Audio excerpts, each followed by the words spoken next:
Let's come in and share. Ramadan, it's always a pleasure to have you here, and Said Jilo. Right. In a moment, we're going to start. We're just giving ourselves some few minutes so that we can allow a few members to join, so that we can dive in and share what the experience shall be. Thank you very much. Let's give ourselves 1 more minute or so, and then we'll begin. My name has always been Felix Malombe, one of the leaders at STEAM Labs Africa. Thank you.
And thank you very much. Once again, it's time to begin our session tonight.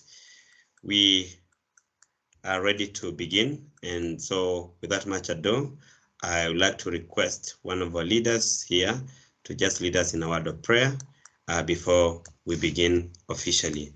Thank you very much. If we can have one of the teachers, leaders, to just lead us in a word of prayer, in whatever form, and then we begin our session. Looking for a volunteer.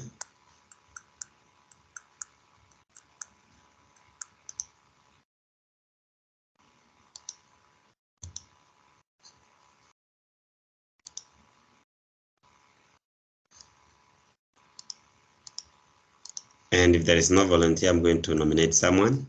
And this is Maurice Nzioka. Maurice, you can lead us in a word of prayer. Thank you.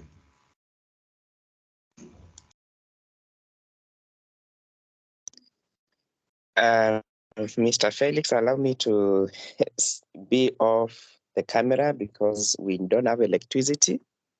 I'm just streaming from my phone. And we can bow down for a word of prayer. Father, in the name of Jesus Christ, thank you for this opportunity you have given us, for the care you gave us throughout the day, and this moment when we are to share ways in which to empower our students and be better instructors and teachers. We give and dedicate our panelists unto you, Father. Be with them and guide them on whatever they're going to share with us. Open our mind to be able to understand it and be able to empower us as we go ahead to enrich our learners. And it's through the name of Jesus Christ that we pray and trust. Amen. Thank you, Maurice, for taking that role. And thank you for leading in a prayer. Fellow teachers, educators, school leaders, educational technology experts, AI enthusiasts.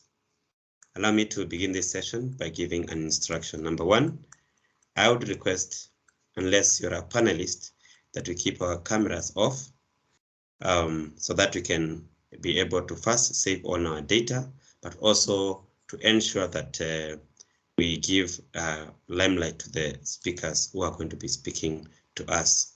So I'm requesting once again that ensure that your camera is off, and at all times ensure your mic is off during this session.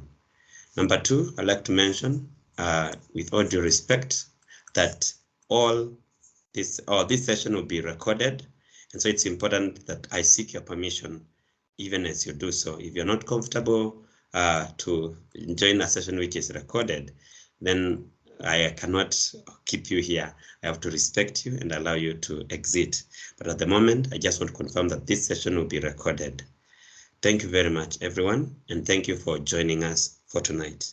We shall begin this 45-minute session with amazing leaders and educators from across Africa that are going to be sharing their experience with the new norm of the AI in education. So with me are various speakers from various parts of the world, and I'm going to be introducing them in a moment. I just want to confirm that all my speakers are here. I'd like to start with Edzai. I think he's here. I'd like also to confirm that I do have Agnes Ngala in the meeting. And yes, I can confirm that. I would like to confirm as well that I have Miss and our mentor, Ida Nganga, who is a special person in our lives. She's going to be speaking to us in a moment. And I'd like to confirm that Tim Diwa is here. Tim Diwa is part of our team at Team Labs, and is going to also be speaking to us. I'd like to confirm, and finally, that one of our speakers will be joining us in a moment. Her name is also Agnes Mogo, and she'll be speaking to us at the same time. This session is not going to be a very long one. It's going to be a fun one, but you need to stay alert. And so for us to get our seats adjusted, I'm going to play a video that is going to take us to a commercial break at the beginning, and then we shall begin. Thank you very much. I'm now going to share my screen, and we shall begin our session.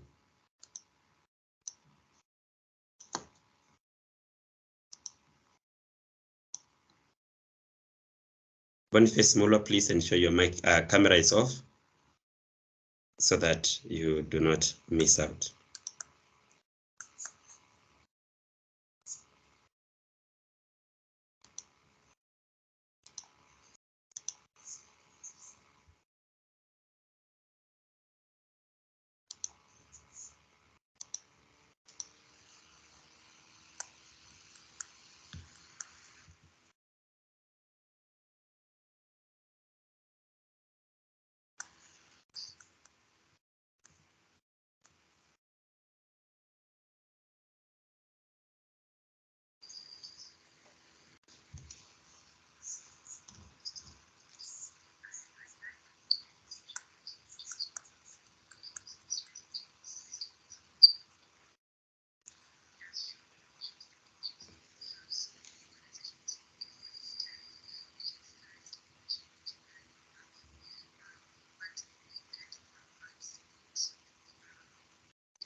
Hi, Felix. Yes. Yeah, the sound is low. I don't know whether it's your the volume or the sound system from your side. Please check on that. Okay.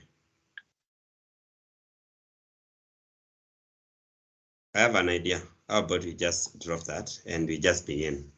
Thank you very much. We will play that at the end. Just wanted us to get ourselves organized as we begin the session. And so thank you very much, everyone, once again for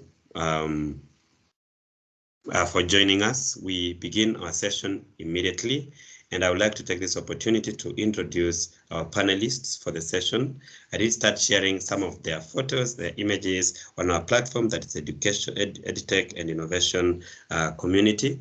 And I did share with you that they appeal from various quarters, of course, from different experiences, different mindsets around education, and it is our opportunity to just meet them and engage.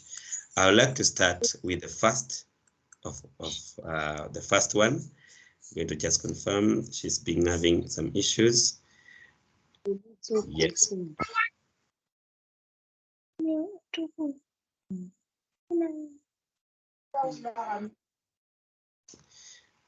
Eunice Abdulu, please ensure your mic is off. Yes, think she's having a challenge there, Miss Ida. If she doesn't make it, it's okay. We're just going to start immediately. So let me begin with the first of our speakers, and this is Tim Ndiwa. Tim Ndiwa, I'm going to introduce him, and then from there he's going to him, and I'm going from there he's going to be. He might go on and he might go on and introduce himself. But let me begin by talking about Mr. Tim. Tim Ndiwa is a professional learning designer at STEM Labs Africa. He works with us in designing programs for teachers, for students, but also for for communities when we work together in this specific space. He is a STEM educator in his own right. He's been working for various organizations. We know him from from very many places. I can speak about that. Those who know Nova Pioneer, he has been there for a while, but he has a passion for innovation and creativity. He has over 5 years of experience in developing and implementing STEAM and STEM programs that engage and inspire students, equipping them with skills and knowledge needed to succeed in the 21st century skills. He is also skilled in integrating STEM concepts to foster critical thinking, problem solving, and collaboration. He works with some multinationals. I won't speak about that. He can speak about that when he has the chance. But allow me to now bring to you attention, or to you, Mr. Tim Ndiwa. We understand some places around the country do not have electricity, so we're going to just bear with one another. So Tim Ndiwa, this is your moment to shine. You can introduce yourself in 1 minute. Yeah, sure. Thanks, Felix. That was an amazing intro. Yeah, but just a rundown of what Felix has been speaking about. So my name is Tim.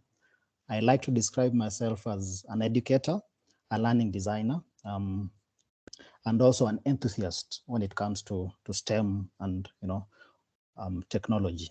So happy to be here. Thanks for making the time. I can see a couple of familiar names. Thanks for taking the time. And yeah, looking forward to an amazing discussion. Back to you, Felix. Thank you very much, Tim. Thank you very much. Indeed, we are privileged to have this amazing team of panelists that are going to be speaking to us in a moment. Next, in the desk or in the list, we have Agnes Ngala. Agnes Ngala is a teacher with over 17 years of experience in various curricula, both local and international.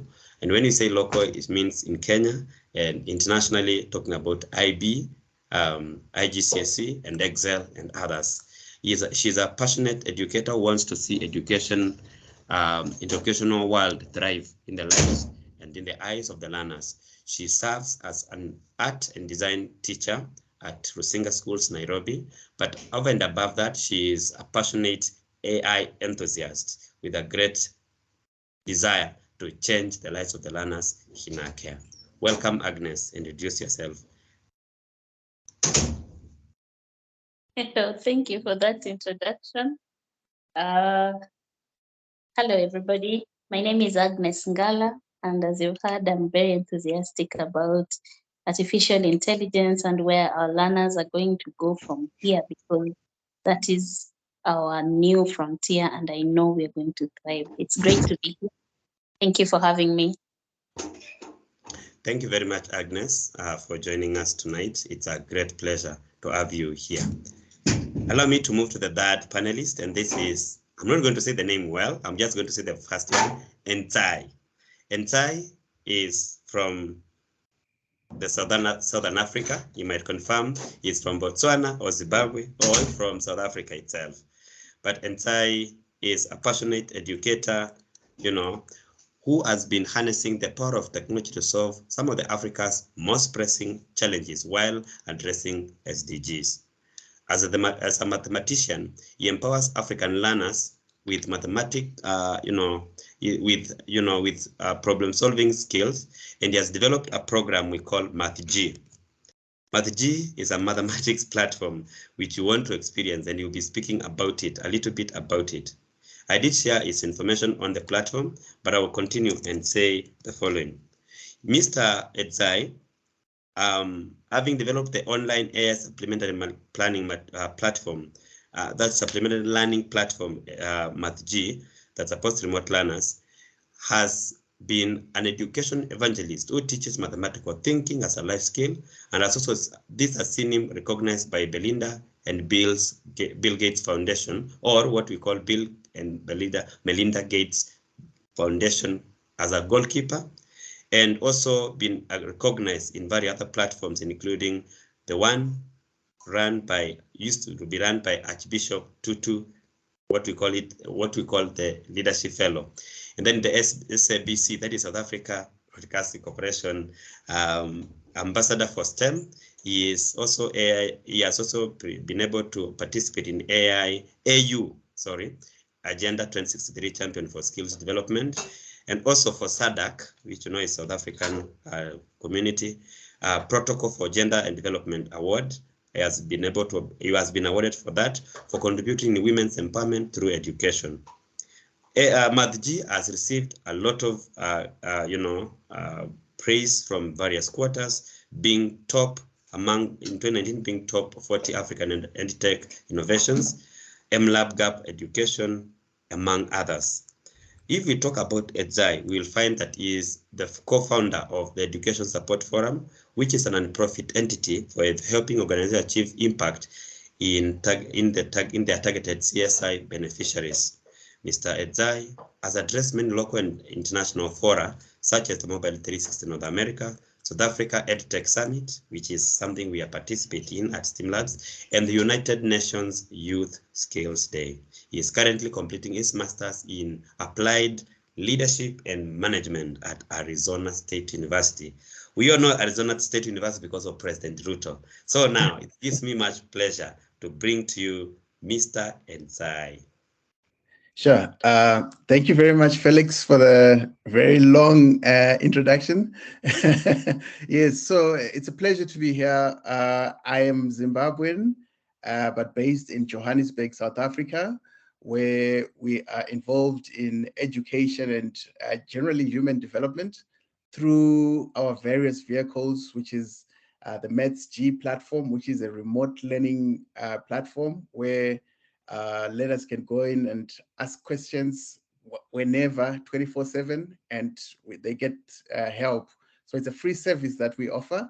And also through our NPO called the Education Support Forum, we've been able to partner with a lot of companies locally and internationally to run intervention programs in the STEM field. So yeah, thank you very much. Thank you, Zai. Please confirm that I have pronounced your name the right way. You can pronounce the two of them because you are a brother from down there, and we. So it's don't worry. Everybody everywhere struggles with my name, but it's Edzai Jobo. Okay. Thank you. And fair enough. Right. Okay, then, with the three panelists that are here, I cannot confirm that Agnes Mugo and one more panelist, that is Ida, mentor Ida. I cannot confirm that they are here because they are being challenges with the power. But then we'll proceed from here. Yeah, hello, I'm here. Thank you. Oh, thank you very much. That is, let me just confirm that. This is Ida. Ida. Okay, I'll introduce Ida, and then she will speak to us. Ida, we call her mentor, Ida. Yes. Yeah, she's an amazing leader in our community. If you want to find out more, actually you would want to go through our LinkedIn profile. But what we know about Ida is she's a passionate educator in many aspects. At the moment, she sits at the UNESCO's Emerging Technologies. She's also a global president for Startup Innovation, which we call the GCPIT. She's also the executive director, or the director, if it's not executive, of RCD. RCD Africa is a program she runs and sits under in the ITU Advisory Board on Digital Innovation. Ms. Ida, founder Ida, if you call her, or mentor Ida, leads the award-winning regional consortium of experts for development who use technology and engineering as an enabler for achieving SDGs, as we know them.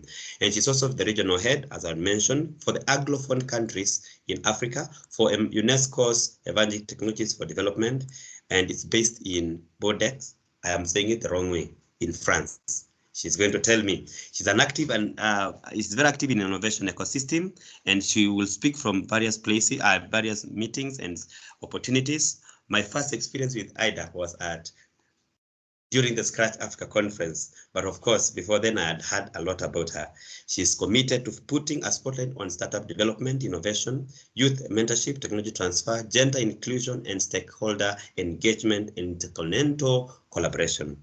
She is the president of Women in STEM Leaders Movement, an executive trainer in adaptive leadership, entrepreneurship, artificial versus emotional intelligence, and strategic resilience in education and all the other sectors of our economy. You can follow Mentor Ida on LinkedIn, on other platforms like on Twitter, by just going to Mentor Ida. That is our friend, Mentor Ida, a certified Carnegie behavioral science and transformational change coach, and a masterclass facilitator at Strategia Business School in Netherlands, and a much sought after global speaker known for her oratory prowess. It's a moment to hear our sister and our friend, Mentor Ida.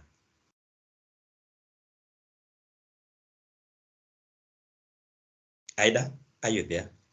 Oh, thank you so much, Felix. That was actually very long. I think it was very long, but I really appreciate it because at least it gives people a good idea of the kind of background that I come from. So it's very well articulated, of course, as always. Thank you very much for having me on the platform. And I really, really appreciate the fact that we are making time. I know in most places there's a lot of issues with power. I think there are blackouts and other things going on, but it's okay. We are here and we have managed to make it. So I thank you very much. I'm glad to be here. I'm very passionate, of course, about not only educators, but students as well, and everyone getting a foothold in technology, especially emerging technologies, which I lead at UNESCO. Emerging technologies for development means that you use the technology that is coming up, the AI, the IoT. IoT is Internet of Things. There are also other things that you need to look at, such as blockchain, and cybersecurity issues are also coming up, as well as many other technologies that can be used. I think you've heard about young people coming up with some ways, one or the other, of navigating the internet space. But this is something we're going to talk about, especially with AI being something that is both a benefit and problematic as well. So thank you very much. I'll just wait for the questions so that I can be able to answer according to how you might want information to be presented to you. Thank you. Thank you very much, Ida, for speaking to us with such passion, and we cannot wait to hear what it is that we'll be able to learn from you. Fellow teachers, school leaders, and enthusiasts, I'll take you straight to the questions, and through the panel, we're going to hear from our panelists. Please prepare your question. We might stretch a little bit. I had expected that it will be 45 minutes, but I think the power issues also coming on board might have affected us. But then here we are. We are talking about the navigating the AI landscape, and we are specifically saying we want to place the learner in the driver's seat. And we say in the driver's seat, as I mentioned earlier, because we want to ensure that this learner is in control. We don't just want to place them on the driver's seat. We want to place them in and take control of that, whether it is the teachers or the students. And so we say, to prepare students for the careers of today and tomorrow, educators must explore and integrate artificial intelligence in primary and secondary school classrooms. AI is a critical element now in the curriculum, whether you're talking about CBC, you're talking about the IB, or another curriculum that we could talk about in the world. After all, it's technology that is already making way in the classroom in the form of adaptive software, recommended engines and digital assistants, and generative technologies, just like what we are calling the chatGPT. They are causing a stir and they present a blueprint for us to transform teaching and learning. And as long as educators and learners discover how to strike the proper balance between risks and benefits, we stand to benefit as a continent. Educators are also key at preparing learners to thrive in the world where artificial intelligence is going to play a critical role or integral role in their lives and their careers. STEM Labs Africa organizes expert panel discussions like these ones around educational technology, just like Haida has mentioned. And the focus today will be around how the knowledge and skills around AI, the capabilities, risks, and ethical questions related to AI in education, looking into the opportunities, looking into the threats that we stand, and also looking and discussing the AI solutions that can solve our challenges. So allow me to go to the first speaker, and I'm going to go to Tim Ndiwa. I'm going to ask Tim to just tell us a little bit about his experience and what he learns, what he knows about AI and how it is affecting education. If Tim, you can hear me, what do you think? What do you think is the place of AI in education? And please be as basic as you can, because our members are from all the quarters of the world, and we want to ensure that we make sense to them. Thank you, and please go on. What do you think is the impact of AI in the classroom today? Yeah, sure. Thanks, Felix. So I think I just have to start by mentioning that I think we're at a moment where I'd refer to it as a watershed moment, and I'll try and relate that with where we were when the internet was just coming into the classroom, and it was starting to pick up a bit. So with AI, first of all, I think it's important that all of us understand that it brings so much opportunity for us just to be able to improve the way we teach, improve the way we learn, and just generally improve the way we can be able to have our students ready for the 21st century. So for me personally, the way my experience with AI has been trying to make sure that to integrate AI and giving that personalized support to students, even outside the classroom, in such a way that, with ChatGPT, for example, coming to the fore, you can have these AI-powered tools just to provide personal support to students outside of the classroom. So that's just one of the things that I've personally been trying to integrate into my teaching. But obviously, there are more and more opportunities for AI to come into the classroom. Thank you, Tim, there, speaking on the place of AI in the classroom today and what stands in our way. Let me say that AI has been, said to be one that is going to promote personalized learning. It's going to support the learning theories that we know, social cognitive theory. We talk about constructionist and constructivist learning. We're looking at platforms where we can engage students to even engage content and do knowledge construction. And my question goes to Ida. Ida, from a broad perspective, you talk about IoT, you talk about cybersecurity, and digital citizenship would come in there. What do you think would be the place you want to, bring AI in the classroom today, especially for teachers in primary and secondary schools? And the challenge that we face in Africa. Please, AI in the context of the African classroom and how, just like many other technologies, we can leverage on this. Okay, thank you very much, Felix. First of all, we need to understand that AI in education is actually it's something very beneficial and can be used in a way that is beneficial not only to the educator but also to the students and even in our own personal lives. Because sometimes we forget that we are also we also have personal lives. We are not only educators. So we need to take it from a very personal point of view. It's the easiest way to understand technology. When you understand it from a personal point of view, then you can be able to take it to your workplace and be able to teach others, or probably even to be able to explain to others that there are both benefits and problems as well, or challenges. So AI itself in education is great because it ensures that the software that you're using is personalized for every individual. It's also very supporting because you've heard of things like machine learning in education. The system backs up how the student perceives various lessons, and it also adapts to that process to minimize the burden.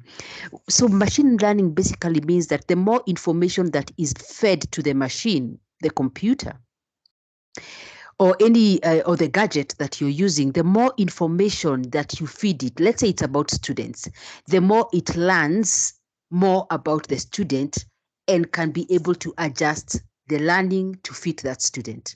Of course, it takes a software that has already been created in order for you to understand it better, but some of you have already been using this. You've been using a lot of software. You might not be understanding how the software is adjusting. It's adjusting because it's being fed data. The more data it gets, then it knows that this is the kind of student that probably, let me use a very simple example. Very simple, let's say from the very most basic, you just want to know who are the A students, who are the B students. Of course, we don't use that kind of grading, but it's good for the teacher to be able to know where they can add more value to a student. Where should they help them improve, for example? So what what machine learning does is the data it will give you has been probably sifted, and it has been categorized in a way that you can see, yeah, now you have the A's, the B's, and there are some who are lagging behind, and you know the areas they are lagging behind in, and you can be able to now put some interventions for those students. So let me just summarize. Simply put, AI is great because all this data, it uses data. So let's remember that data is king. Data is king not only for AI, but for many technologies, but especially for AI. So let's just remember that the more data we have, the more data we give, the more power the AI software has, or maybe the more power, the more effective it can be in giving us better solutions, which are tailored to our specific problems. Thank you. Thank you very much. Thank you very much, Mentor Ida. One of the things that you're speaking very passionately is the place of tailoring content for the specific learner.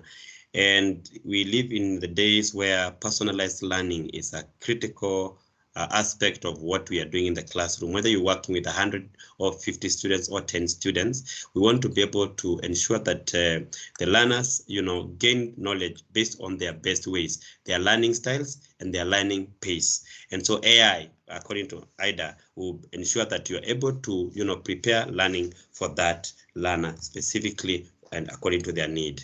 And especially those who are preparing candidates, whether it is IGCSE or even the Kenyan exams, it's important that you leverage on that as according to Tim and Ida. Sometimes we say AI and it feels like it's in somewhere, something out there. And now Ida has mentioned something about machine learning. It makes it even a bit complete. But I'm going to ask Ensai to just share some of the AIs that we are using, because I think we have been using AIs only that we don't know. Maybe you can just shed a little bit some light on some of the AIs that we are using unknowingly, or we just know this is working for me, whether it is Google or whatever it is. You can just share a little bit about what are some of the basic AIs that we are using already, whether it is in the classroom or even outside, inside. Sure. Thank you. Can you confirm you can see my screen? Yes. Okay, so basically, I mean, with artificial intelligence, what we've seen happening, especially with the introduction of ChatGPT, is that there is now a democratization of access to these very, very sophisticated models, right? So what has happened, what economists actually say is that there is now what is known as almost zero marginal cost to acquisition of knowledge, meaning that back in the days, people had to walk to a physical library, and that was a cost in terms of time, in terms of effort. And then there was a revolution that happened, and then we had your search engines, your Google search and stuff like that, where now you could type in a query, a question, and you would get a list of links to say, most probably the answer to the question that you've asked is there, right? But now when in 2017, they introduced something called transformers, right? This is what ChatGPT is based on. So the GPT in ChatGPT stands for generative pre-trained transformers. So this is the type of machine learning that can generate new knowledge using language.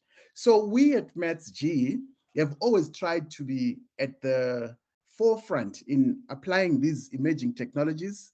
And the first one that we've been using for quite a while, almost 3 years now, is that we realize that most teachers struggle to write maths online, to write, because you need to use something called LaTeX, right? It's like a coding language. So what we did was we took our skills in programming and our knowledge of mathematics, and we created a functionality where we could help you write maths online using what is known as optical character recognition, which is a type of AI that converts stuff on pictures to text. So I'll just demonstrate quickly the OCR. So I've just downloaded this picture, right, from the internet. I Googled it.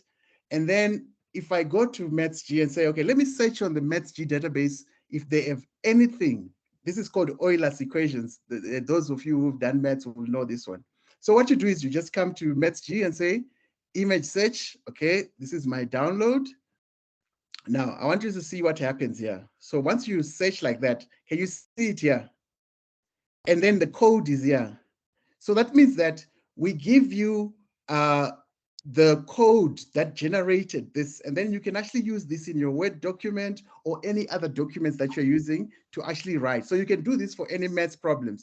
And also, once we did this, we actually searched the MathsG database to say, is there a question that looks almost like that, right? So if there was a question, you would find it, like you see these ones already. So we searched using mathematical rendition. Then we said, okay, now ChatGPT has arrived. What can we do to help students? Because our platform, we created it just before COVID and said a lot of learners don't have support outside school. So what are they going to do during lockdown, So we said, okay, let's create a question and answer platform where people just come in, ask questions, and we give just-in-time help. So the problem that we've had was that there had to be physical tutors on the other side, and they were not always there 24/7. So what we said, okay, when GPT-3 came, so GPT-3 is the underlying technology that ChatGPT uses, but now they've actually upgraded to 3.5, and some are already using GPT-4, right? So we are now using GPT 3.5. So basically you just come here and say, ask Gauss the bot, okay? So when was the United Nations formed, right? So that's a question, United Nations, right? So that's an example of a prompt, right, that I already put in, and I'll say, okay, this is maybe government or something like that, right? So I'll say it's government. So we've moved not just from maths, now we do all subjects. So you can ask any question, right? So we put in our tags, okay?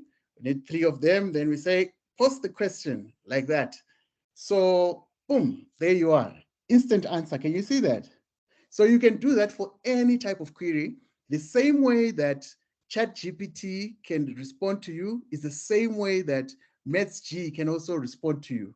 And then we thought also to say, but just taking what ChatGPT can do is not good enough, because if it's an educational platform, so how can we show that there is proof of learning, So we said, okay, we've given you the answer. Now let's test to see if you understand this concept. So again, using ChatGPT, we can actually generate a quiz automatically to test you around the concept of UN like that. So I hope it won't disappoint me, but a quiz with 3 questions is supposed to come out. Okay, it didn't. So yeah, you know what happens when you test something, but otherwise there were questions that were supposed to come out. So anyway, so the idea is a student comes, asks a question, gets an instant answer, and then from there, they can opt to take a quiz to see if they've actually understood and if our answer has actually solved their problems and there's understanding. So once you're done, then you go back and you say, okay, when was the United Nations formed? So that's it, basically. That's how we're using AI currently, but there are many use cases, and I have a list of companies that are using a ChatGPT 4, like Khan Academy, Duolingo, and I'll get into the details during the talk. Yeah, thank you. Thanks, Felix. Thank you, Zai, for speaking a lot on that, and especially on matters to do with its place in the classroom and how it can be used both not just for mathematics but also across subjects. You know, that is very important for us to highlight, especially in the tools that are being used, whether it is MathG or even Khan Academy and others. But let's bring it home and homes rather. But even as I do that, I'm going to request Mr. Boniface to put his camera off. Mr. Boniface Mulwa, please put your camera off. Please put your camera off. Thank you. All right. Even as we say all that, these are the tools that are being used. But did you know that there are tools, in fact, many tools that that we are using today outside classroom that use AI in many ways? There are so many of them. And I'll just give one example. I'm going to ask Agnes Ngala to give the others so that we can also place AI in the right place. Otherwise, if we bring it at the end of how it's being used to make learning possible and we're not even able to see it, it may not make sense. So Agnes Ngala, I'm going to give an example to my friends because I just realized I'm using one at the moment. And the one I'm using is Google. When I go to Google to search information, all I see is it starts giving me of what it is that I've been searching, and maybe it's not like history, but it just starts suggesting certain things for me. Is that AI? And are there others? Agnes Gala. I think your mic is off if you're trying to speak. Agnes Ngala. Yeah, okay. Yeah, there are different AI that the students are using. Some of the examples that we have, first of all, before I give those examples, I had a chance to ask a different groups of children the types of AI that they're using, and we discovered that there are many. They're communicating and using ways to meet friends and play games together online and learn together. So these are various ways that the children are using artificial intelligence, and in the process, they're discovering and trying to figure out a landscape that works for them within their contexts. So let's give an example of Discord. Discord is one of those platforms where the children are meeting and at the same time playing games. Interestingly, ChatGPT is another platform AI that the children, students, and different learners from different learning backgrounds are discovering that they can look for information, research for information based on their interest areas. We also know I'm an artist and an enthusiastic artistic person who likes the children to discover and learners to discover how to better their learning areas. And these AIs that are used in art, for example, is Midjourney is one of them. And the students are using these to find ways to express themselves in a way that is acceptable to themselves, but also they're able to explore beyond just their knowledge. So they input their knowledge or they input their prompts, and the outcome of what they are seeking is much more than what they would have done by themselves. There are various others which I know we're going to discover as we continue. Canva is free for most people, and there's the paid version of it. Is also another platform that learners are using. So let's just say, Felix, that the list is quite long. The list of the AIs that learners are using are quite long. We have like even plagiarism detection that children are already discovering. Once they use AI to generate their ideas, they are able to end up checking if their research is plagiarism. What's the right word? Oh, it skipped my mind. Okay, I'll get the right word, but I think you get the point that I'm coming up with. So we are hoping that as teachers, as educators, as enthusiasts, we can get to find more ways to research and find out for ourselves. And these fora like these ones are helping us to open our minds to this frontier where we already meeting and learning and exploring together. It's amazing. Thank you. Thank you very much, Agnes. Yes, Agnes is a real teacher in the classroom with the learners and trying to see how they are using technology, not just AI, for learning. Members, I'm going to share my screen and I'm going to show something that I've just had in a moment. And what I'm sharing with us is this platform. She's mentioned something about Canva, and Canva, we are told, is free. It is organized in such a way that it utilizes what we talked about, the ChatGPT as a platform to to help you in your design work, and that is artistic.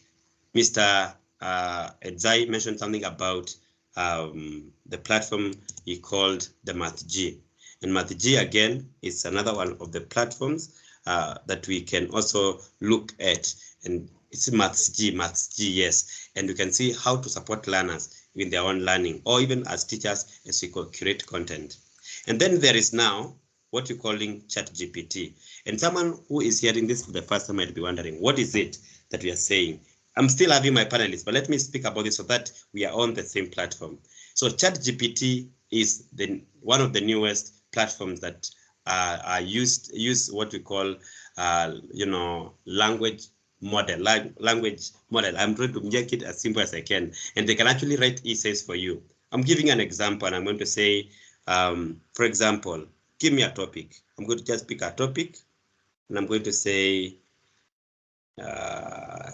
I'm waiting for someone to give me a topic, by the way, even including my panelists, just to throw something. Like what we were asked about the UN. What is UN? I'm just going to write a specific question. What is UN?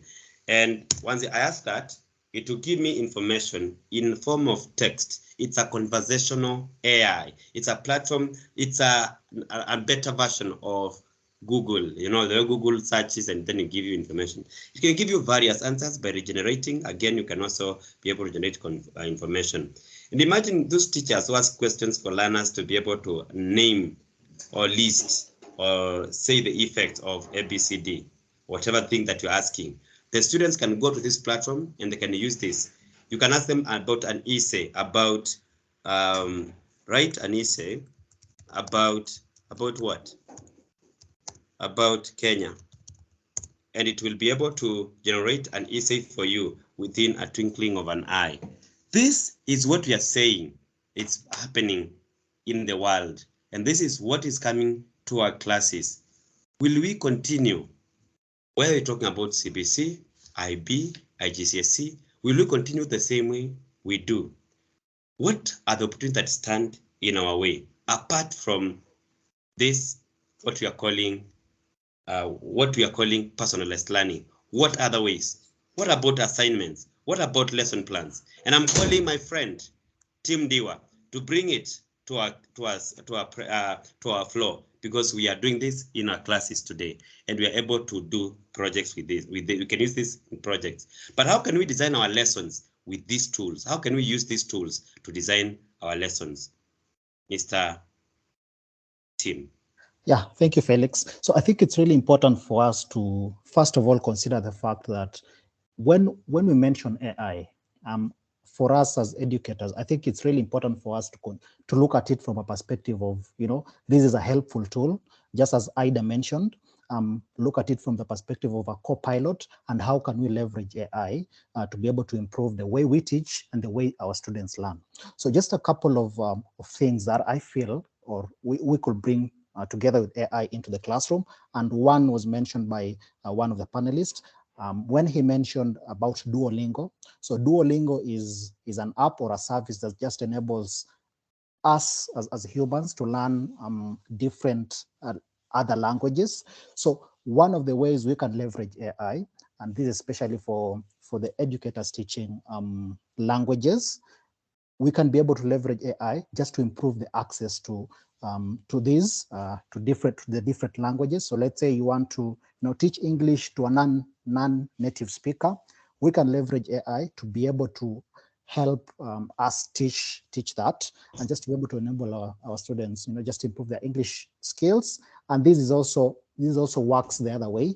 Let's say we want to teach our students a foreign language. We can also leverage AI in the classroom just to be able to enable them and learn better. One other way is when we are teaching students with the learning disabilities, we could also leverage AI and AI-powered speech recognition tools just to help the students that we are teaching, when these students that have speech impairments be able to communicate more effectively while learning. So this is just one of the uses that we could bring AI into the classroom.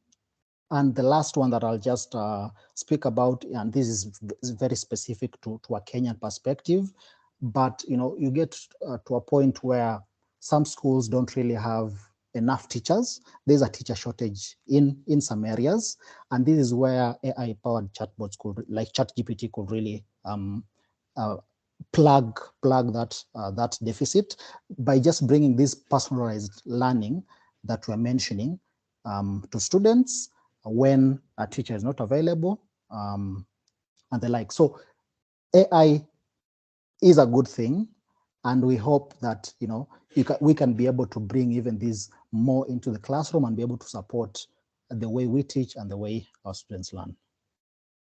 Thank you very much, Tim.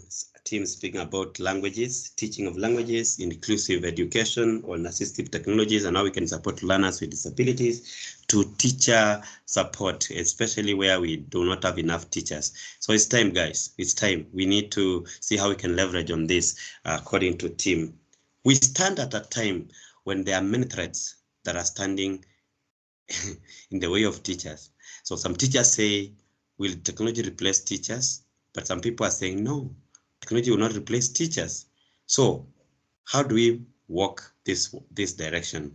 I'm going to ask Edzai to speak about the place of AI and how it's going to influence teaching and not replace teachers. How do we make our teachers, Sure. continue thriving? Yes.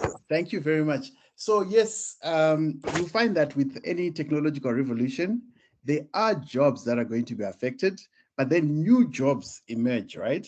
Or the current jobs will persist, but then the nature of the job changes. So the question that we as teachers should be asking ourselves is to say, in the presence of powerful technologies like AI, what is our role, right? What is our role? Because back in the days, teachers used to be the sole fountain of knowledge. They were the only ones who knew in the room and dissipated their knowledge to the students.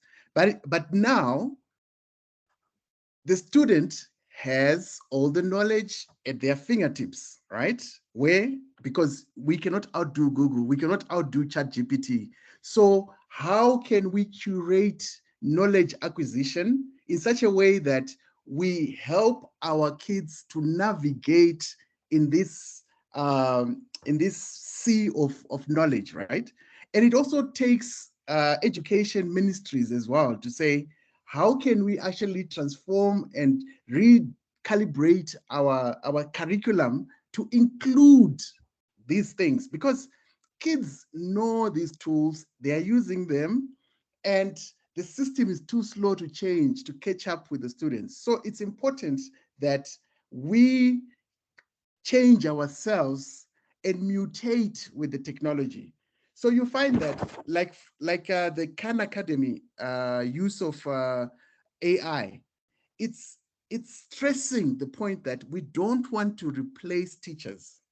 So instead of working like ChatGPT works, they've reversed it such that the student, I mean, the AI is the one asking the student questions, right? So the AI asks the student question and the student answers. So this is an AI mentor, right? Which teachers can actually use and curate to do their jobs even better. So these tools are meant to augment and multiply our capabilities. So we have to have a very, very open mind, because the good part is that the barrier to entry is so low. For you to be good at using AI now, you just have to be good at using a language like English, because the better your question, the better your prompt, the better your instructions to the AI, the better the output that you get. And you can actually customize it to your need. Use that thing. Don't be afraid to use it. And I can tell you that you will be relevant. All you need is to insert yourself into the technology and use it. Thank you. Wow, Enzai, thank you. Thank you very much. Many jobs replaced, but more created. No need to fear, especially for you, the teacher. There is no one who can replace you. All you need to do is adjust with times for the learners in your classroom or in your care. Stay with an open mindset is what he says. And you know what? That is it. That's how we want to do this. That's why at EdTech and Innovation, we're calling teachers to embrace what it is that they can use to simplify their work. Can you imagine coming up with their lesson plans? I'll just share my screen once again before I invite Agnes Ngala. I am a STEAM teacher. I am a STEM teacher. And you know what I struggle with? I'll show you. I struggle with create for me what am I calling it? It's what we call lesson plans or photosynthesis. Oh, we call it photosynthesis. Yeah. Looking at for Maurice, I want to teach this topic in 4 lessons. And I'm going to tell it to create. So introduction produces that with the learning objectives. You can look at this and can compare with your lesson plans, what the government has provided for you. Lesson 1 was introduction to photosynthesis. Number 2, it was about photosynthesis and chloroplasts with specific requirements. And it's able to generate this for me. Thycaloids are there and stroma. If it's for year 4, I need to specifically say it's for year 4, it's year 5. If it is for university students, I need to say it's university, because the complexity goes according to what you feed to the machine. And it is at this time, as I continue to do this, I'm going to ask Agnes Ngala to tell us how can you use this in your classroom at the moment. You, in the classroom, in your art and design class, in whatever level. You can bring us to level 3, year 3, or you can take us to high school because you cut across. And that is why we need you here. 4 lessons, guys. Sorry, I call everyone guys. So let's do this. Agnes, how do you leverage on tools like this in art and design? Well, I'm so sorry I'm not able to use my computer because I'm on transit, but I would have loved to share my screen with you, just like Felix you've done. Now, in the classroom, regardless of the age group you're using, a lot of times you have learners asking questions beyond what you had planned for. And chat allows you to differentiate the work that you are planning for. For example, you have children who are high achiever students and you want to teach fashion design, for example, or graphic design. And you have a student who chat allows me to differentiate my work. It allows me when I'm planning, if I'm using chat, based on my knowledge, based on my research, if I add to the prompts if I add to the ideas that I'm receiving from chat, then I'm able to cut across both high achieving students and low achieving students. It really is amazing at finding new ideas to do your differentiation. Allow me to add this. The lesson plans from chatGPT, for example, are amazing, yes. But there's the point where the teacher who has a one-on-one interaction with the learners comes across, and then you're able to know how to balance out your work and relate it to a level where you're also acknowledging the different learning styles of these students. Chat aside, I love working with Canva when we're doing a lot more infographics and just deep into pattern making, different intricate things that would have taken students a long time and a lot of repetitive functions. For example, repeating, copy, pasting, using things like think of a math teacher using the graph paper to make reflections. So in art, let me speak for art and design, there usually is a lot of repetition. When you input your initial motif or a design of work that you want to produce, with Canva, you are able to duplicate it and end up creating complex work that would have taken a long time, depending on the age group you're working with.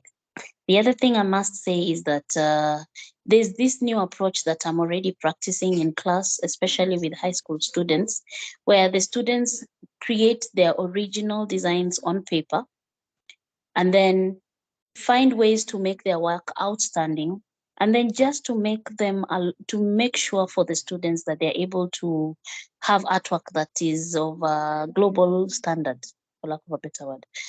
They scan this work, upload it to any of the art AI sites, and then put prompts to maybe add, for example, if they used Midjourney, put prompts to add in prompts to maybe probably increase hues or increase temperatures or widen, do some changes, play around with those things that they have designed.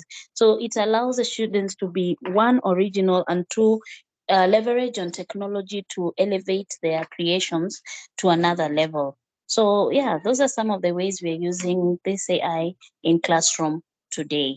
And I know that students have used this specifically for major exams like BTech exams to finish up design, computer-aided design work. I know for Cambridge, they still have to do a lot of coursework, but still they are able to do their research work, then see how they can do some comparisons to what is already available digitally, and then add on to their own work in it, then turning it to be more original. Those are some of the ways we're using the AIs in our classroom, and I'm using that currently. For the younger children, it starts simple. Then you add on details based on their abilities. Yeah. Thank you, Agnes. You know, teachers and enthusiasts, I just want to confirm that this discussion can now go till midnight, but we don't want to do that. We want to be able to cut this at this stage and move to the next level where we go and practice. And I know there are questions that are coming from various quarters, and I have specific questions, and I want to ask one to Tim, and then the other one is from the audience, and then we see if Agnes can also answer another, and then we can call it a day for now. I know feels like we are starting, but that's how it was supposed to be, so that we can keep growing together. There are threats. We have threats. There is this lady. I'm going to read the question. I'm trying to see if I can get it as soon. Mr. Yeah, some people think ChatGPT, for example, and other AI tools promote cognitive laziness for both teachers and students. Some students who are not smart might not even use ChatGPT. The ones that are very smart might use it and bring us down as teachers. Some teachers may not complete their assignments. They can just go and copy paste from ChatGPT. I'm going to pronounce the name. Yviri is asking that question, and I'm worried myself because you just saw me do something. And if I can ask the question better, I'm a programmer. I teach coding. Look at this, my people. Look at this. Look at what happened to my class 6. I'm teaching them about web design. And I asked a question to ChatGPT, create a web page for me. And how do I put a border? for my website using HTML. It gave me the entire code, and my students were able to complete their work with no time. But the students did not know that this is not the text I was asking. I was telling them to write a story about themselves, my story, and place an image of themselves inside. They could not still get this right.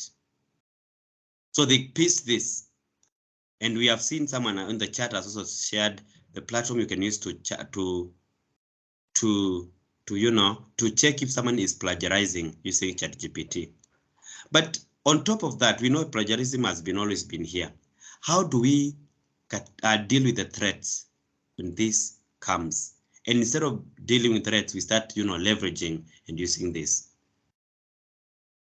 Mr. Tim, how do I help my students learn to code without copying code from ChatGPT? Because they can copy, it's really near saying copy code and place it on Notepad. I'm doing this as you speak, my friend, Tim. Yeah, thank you, Felix. So I think it's really important to understand the fact that this technology is here, and what we need now to do and what we need to help our students understand is that we need to highlight the importance of just making them know and understand the fact that ChatGPT in itself isn't really always factual.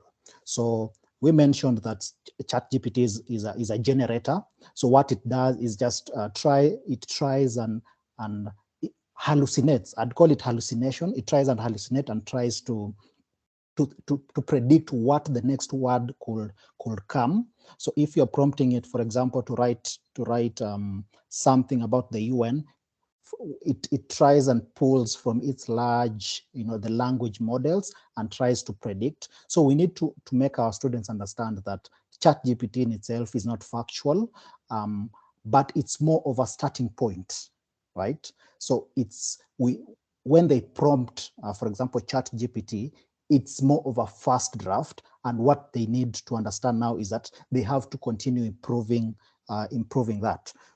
Apart from that, we need also to be able to train ourselves as educators how to just ensure that ChatGPT and the AI tools are just used safely and effectively, and that's why forums like these are very important, so that you as an educator knows how this works and what to expect, and you're better able to support your students who may be a step ahead of you. So it's really important that we focus on training first of all, and then we also need to also insist to the students that this is more of a first draft, but what we need you to do now is make that continuous improvement. Apart from that, we can also leverage these AI tools to be more of the opposite route as what the Khan Academy has done, so that the ChatGPT in itself is more of a prompt, and then a student now can be able to think critically and come up with a solution. Thank you, Tim. There you go, team and members, the teachers and everyone else in the meeting. Anybody with a question at this stage? Ibiri, thank you very much. Yes, from Cameroon, thank you very much. Another person with a question? All right. We want to know, where do we learn more about how to use these tools? And I'm going to ask that question to Ensai.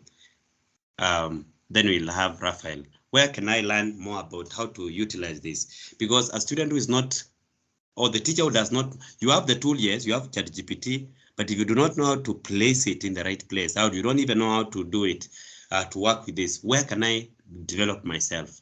Where do I start? And Ida is here. Oh, Ida, sorry, Ida, I'll come back to you.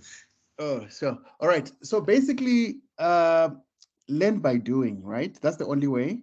So in the chat, I've actually put the link to chat.openai.com, where you can register for free.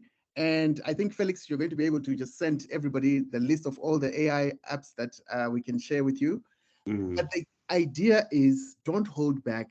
Try. You won't break anything, right? Because you're just putting in English words and you're turning them into something, right? So just keep doing. When Klaus Schwab at the World Economic Forum said, the future skills that are needed are critical thinking, communication, all those C's, right?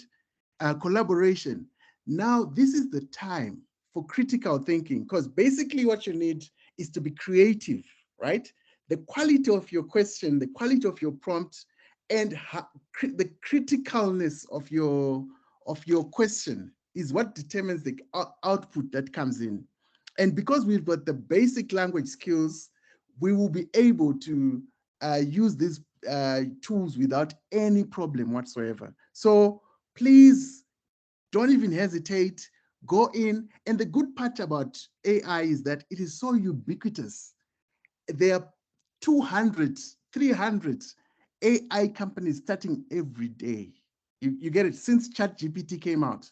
So AI is going to be part of your life, whether you like it or not. Even Moodle, our beloved learning management system, it already has plugins for ChatGPT, right? So whatever tool you're using, chances are high that there's already something for AI. So when you see it, run to it, read about it, and do it. That's all I can say. Run to it, do it. Just do that. Thank you, Edzai. There is so much you can learn. It's fora like these ones that we can be able to develop ourselves.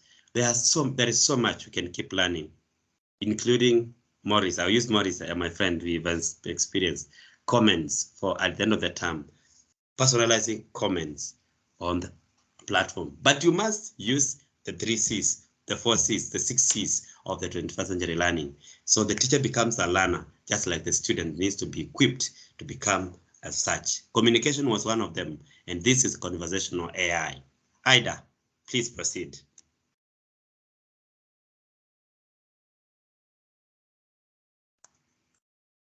Manda Ida? Okay, yes, I'm here, Felix. Thank you so much.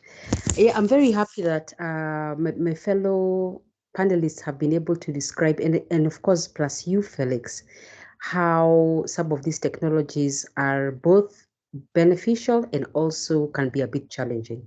Now, for me, I would just like to encourage all of you. I'm going to put my contacts in the chat box.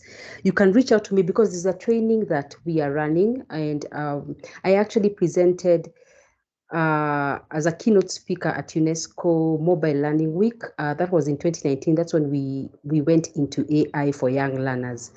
And after that, we developed a training program. So it's important for you to understand that these technologies are here, as Team Diwa has said, to stay.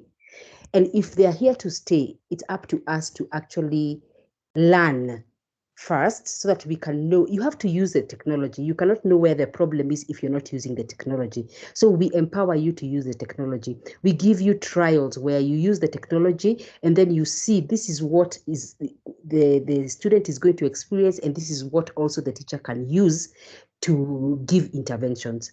Because if you don't understand emerging technologies, then what happens is you're going to wonder, you're going to be reading so much. There's a lot of news on the internet, and it might make you a bit scared. But you're not supposed to be scared to use new technology. It's supposed to empower you. It's supposed to enable you. Even when there are threats, it's about everything in life. There's good and there's bad. For you to know, to navigate, you have to understand it first. You have to know the good of it.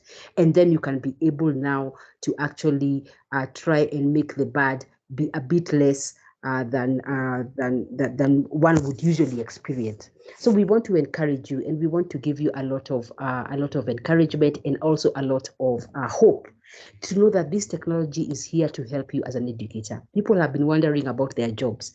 Yes, technology has a way of taking away the personal touch. But remember, the personal touch is also very important. We have been told that copy and pasting is not enough.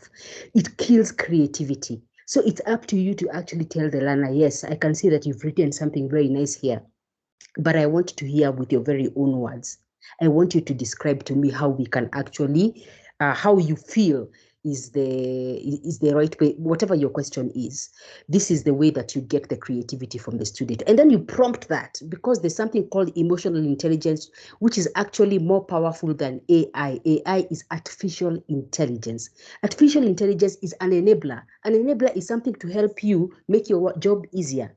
But emotional intelligence is now you perceiving, your perception, the interaction you're having with the student is what is going to add to them to make them different from any other student in the future. Because we can't have robots. We can't have people operating like robots. You want the brilliance, you want the creativity, you want the perspective that the student can bring, that even you had not looked at it in that way for the question that you have given them. This is what you as the teacher brings, your passion, your connecting with the student, the knowledge that you have, which is experience. That is not artificial. It is very, very on a personal level. So let's keep it like that. And I'm going to give you hope, and I hope we can interact with you on our one-on-one in our training program, and we can be able to empower you and give you more hope for the future. Thank you. Thank you, Menta, having these opportunities, and we'll be staying in touch with you to ensure that our community of teachers benefits from that, and we continue transforming education in Africa. We have Raphael. I'm going to give Raphael a moment to ask a question to the panelists. Okay, thank you. This will be the last lesson. Raphael, yes. I'd like to ask you on the official, how official is ChatGPT? For example, maybe can you, as you know, there is that called academic writings. Can one state that the source of a particular writing is ChatGPT? Oh, sorry. Or do you just use it like any other support thing? Then another question is concerning how updated is ChatGPT? If maybe I want recent articles, maybe on a particular topic, can ChatGPT have the recent written articles, or maybe it takes time to get such information? Maybe you can explain for us the mechanism that it uses. Thank you. I can answer that. Yes, please. Yes. So basically, you can't use ChatGPT as a source in academic writing, because ChatGPT itself does not say where it got the data from. It doesn't attribute.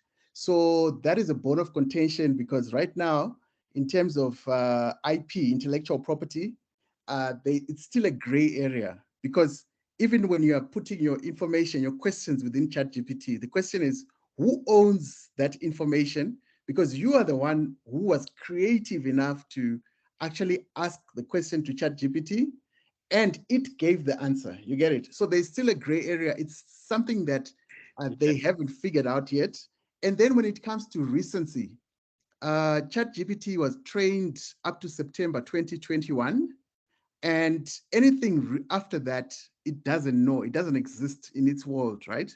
But just this week, 2 days ago, they've introduced a new functionality where now a few companies like your Wolfram Alpha, Khan Academy, a few have actually got plugins. So in the next few months, it will be able to deal with real-time data, but it will be used through plugins, third-party plugins. So MathsG, we're actually developing a plugin that you'll be able to use MathsG within ChatGPT. So that is how it's going to be able to keep up with real-time data. Thank you. Thank you very much for that answer. I think it is a double-edged, so it's able to answer both questions from Raphael. And Raphael, I hope you are satisfied. Joel Kahindi asks a question, is our leader here. Does ChatGPT filter inappropriate content? Search. Any panelist can take that up. Does it filter? I mean, just generally, when you're talking about tools. So yes, they've done a lot of work in preempting what is known as adversarial use of ChatGPT, right? So literally, when we are using ChatGPT right now, we are actually training it. So the moment that it checks something, you say something, I'm unable to answer this. But then in the background, they flag that and add it to the database of contraband, literally, on the platform. So yes, they've done a lot of work, because the reason why, if you know, Facebook came and Microsoft actually came up with an AI platform about 2 years ago, but they became racist and became very, very bad in terms of content. So they've mitigated that and made sure that whatever is deemed not appropriate, it just says, sorry, I'm an AI. I cannot answer you. So they've done a lot of pre-work. Thank you. That is Edzai speaking passionately from that perspective, and especially for us teachers, mainly we experience the AI as end users. And so we might not know much about in the back end, the technical details, and that's why we need people like Edzai to speak with authority on that. And so thank you very much for that. I'm ending it at edge. I'm going to say machine learning is here to stay and is here to help us, reduce our workload as teachers, especially at a time when, and according to Teacher Task Force, we need almost hundreds of thousands of teachers in Africa to take this to the next level, to take education in Africa, or quality education in Africa, to the next level. And so if there is anything that can be of help to you, please leverage on that, especially in our class where we have many students and many learners. At a particular moment, I'm going to give our panelists an opportunity, their tagline, or what I would call the last word. I'll start with Agnes. I'll come to Tim, Ida, and I'll conclude with Edzai. Agnes. Thank you once again. I will say that AI is here with us. It's here to stay. I'm urging us as educators and just each and everybody who is interested that get curious and then feed your curiosity. Learn what we need to learn, because it's from that curiosity and from your pursuit of knowledge, you're going to get to a point where by the time AI faces us square in the face, let me speak as a teacher. As a teacher, I have authority to give response based on facts. So let's be curious, let's keep learning, and AI is here to make our work easier so that our teaching will be more effective. This is for the teachers. Thank you very much, Felix. Thank you, Agnes. Tim? Yeah, maybe just to close, AI is going to fundamentally change the way we live, learn, work, play. So as teachers, we need to be at the forefront of that, making sure that we are curious enough, and we can be able to leverage the tools that AI is bringing into the classroom, so that we can be able to teach better, learn better, and be able to impact the students that we are teaching. So don't be afraid, embrace AI, and because it's going to make life much, much better for the whole world. Thank you, Felix. Thank you, Tim. And Ida? Yes, thank you very much.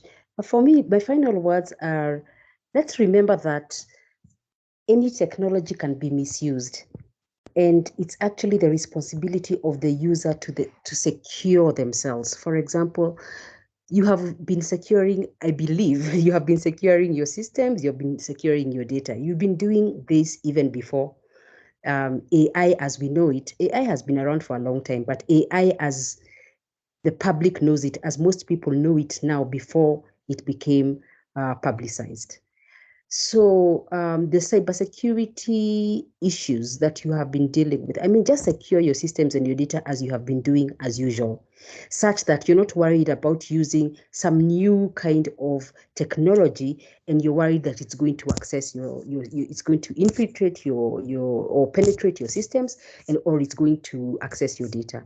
So it's always good to use caution, especially when you're sharing sensitive information, as it may be possible for third parties to access it. So what I would advise is, if you're going to try out new technologies, don't try them out where you're putting all your secure data, where you have your systems backed up. Just use a different device to do the testing, to do, most of you are going to be testing out ChatGPT and also all the other new technologies. So just use a different system where you don't have sensitive information there. This is a way for you to just be more at ease with the fact that whatever personal or even institutional information that you have is not going to be accessible to third parties. That is just the first front line of security. So yeah, thank you. And if you have any other questions, I'm trying to post my email, but you can use my email. Just write the word mentor, as Americans say, dot Idanganga is IDANGANGA @gmail.com. Easy, mentor.idanganga@gmail.com.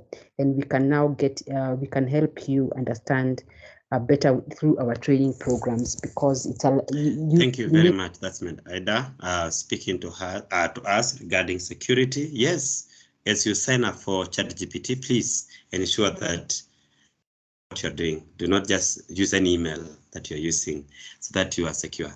It's Yes. So yes, AI is amazing, but the only thing that I say, please don't lose, is don't delegate your thinking to AI, right?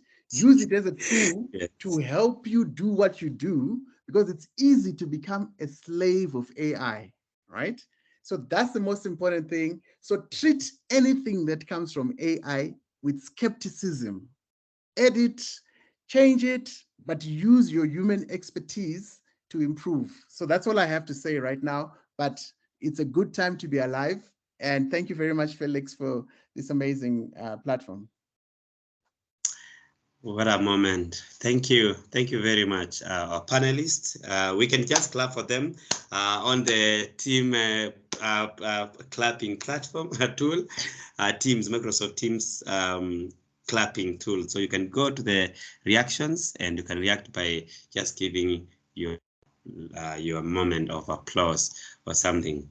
Yeah, thank you very much, everyone. I'd like to say also something before we end. One, Mr. spoke on the place of editing, asking questions. Then the AI flags that as something that they can add into it. If you want to know that is true, just go and Google some of these panelists who are here. And if you can't remember them, remember your name. Try not Google to ChatGPT your name. It will not give you anything. I will say this because Africa has always been lagging. We follow what other people are. I want to request that we ship AI this time. This time around, we are at the same pace with the world. We can ask our students to ask questions in it, so that the platform also builds knowledge about Africa. If not so, we'll be searching animals like, let me use the normal one in Africa, the lion, the African lion, the way we know it. We might get a lion from Netherlands. I'm just saying something there. Or it could just search information where we will find a situation where our information is not, updated in the systems. So when we are playing around with the ChatGPT, we are also shaping AI, not just for ChatGPT, but across all the AIs that will come in our lives. And so Africa stands tall. And 2040 is our year. So we are playing for that by encouraging our learners to explore the world with a global mindset. What a moment. What a time, like he said, to be alive at Zai. Thank you very much, everyone. And it now gives me great pleasure to ask all of us to come off camera if we can, and if we have light, and just take a photo before we go. If you can just take a moment, we take a photo, everyone, and then from there we proceed. Thank you. Thank you very much. We take a photo together. Remember to keep following our social media platforms. On Twitter, we are at we are STEAM Labs. On Facebook, we are STEAM Labs. On LinkedIn, we are STEAM Labs. And everywhere we are just STEAM Labs. We are STEAM Labs. We are STEAM Labs. So that is the word. And for the speaker here, you can follow them. I'm going to be sharing their details at the tail end of all this. Just trying to ensure they are not pinned. Just a minute so that we can take that photo. And that can call it a night. All right, there you go. And finally, I'm going to do what you normally do, the view. I'm going to make it large gallery. It's still pinned. And you can take a photo yourself. You can take a gadget. I'm going to take with my gadget. I'm going to also do screenshotting. If such a word as that. And the count of 3, 2, go. Thank you. Everyone's smiling. Nice smiles. Thank you. Thank you. Thank you. Thank you. I'm now going to come back to Said Jilo, and I'm going to ask him to unmute his mic and lead us in another word of concluding prayer. Said Jilo.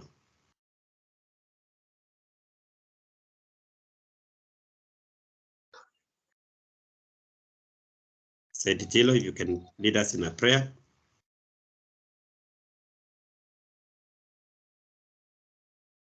I think he could be having internet issues. Let's give him a moment. All right. So Jilo could be having a problem. Then I'm going to ask our leader, Joel Kahindi, to do it.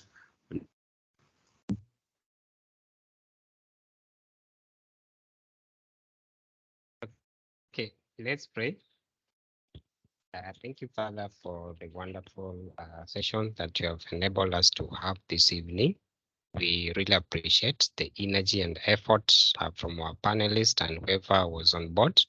We can't take it for granted. We know that it is your protection and your care that has given us all the ability to do it.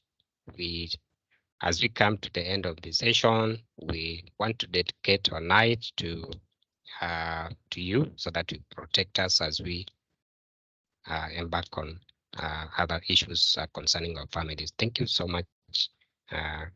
Thank you, and thank you so much. God bless you, everyone. Bye. Bye, everyone, and thank you very much for joining us.